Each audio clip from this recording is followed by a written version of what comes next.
ეს Tesla-ს რობოტაქსია, რომელიც ავტომატურად ზღოლის გარეშე გადაადგილდება და მისი გამოძახება მხოლოდ ოსტინში, ტექსასის შტატში შეგიძლია. გამარჯობა, მე ნიკა ვარ და ეს ავტონიუსებია, ხოლო ამ რუბრიკისთვის მადლობა მინდა გადაუხადო ამჯერად პორტალს, სადაც შეგიძლიათ რომ საწვავი საუკეთესო ფასად შეიძინოთ. ოსტინში, ტექსასის შტატში Tesla-მ ავტომატიზირებული რობოტაქსი გაუშვა.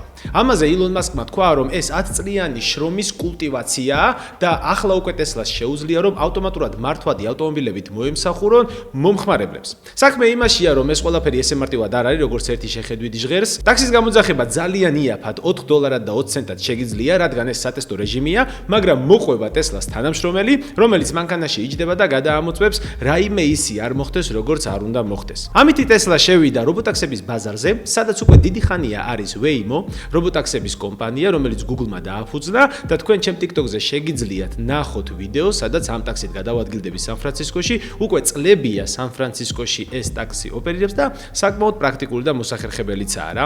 კი ბატონო, ერთხელ მოხდა რომ სახლში მისულზე დაიბნა ეს ტაქსი და დაახლოებით 5 წუთის განმავლობაში წრეებზე მატარა, რადგან გასაჩერებელ ადგილს ვერ პოულობდა, მაგრამ ბოლოს ავარიულად გავაჩერე ეს ტაქსი, გადმოვიდა ყველაფერი ძალიან კარგად დამთავრდა. ამ ამბავმა Tesla-ს აქციები დაახლოებით 9%-ით დაბუსტა. საქმე იმაშია, რომ 2024 წლის ბოლოდან აპრილის შუა რიცხვებამდე Tesla-ს აქციები დაახლოებით 52%-ით გაუფასურდა. რაც კატასტროფული მაჩვენებელია და ეს ყველაფერი გამოწვეულია იმით, რომ ევროპელები მიხვდნენ, რომ Tesla აღარ მოწონთ. საქმე იმაშია, რომ ევროპაში ევროპული წარმოების ელექტრომობილები ბევრად უფრო იაფი ღირს და ბევრად უფრო ხარისხიანია ვიდრე Tesla და ამას დაემატა ისიც, რომ BYD შევიდა ევროპის ბაზარზე და ბევრად აღემატება ხარისხით Tesla-ს BYD, როგორც ამას ადგილობრივი მომხმარებლები აცხადებენ. აქციების ფასის მთავარი განმაპირობებელი მაინც იყო ის, რომ ჩინურმა და ევროპულმა ელექტრომობილების მწარმოებლებმა ხარისხითაც და ფასითაც ძალიან აჯობეს Tesla-ს. აი ასეთი ამბებია მეგობრებო მათ თავს. თუ მოგეწონათ ეს რუბრიკა, დაალაიქეთ ეს ვიდეო, დაწერეთ კომენტარებში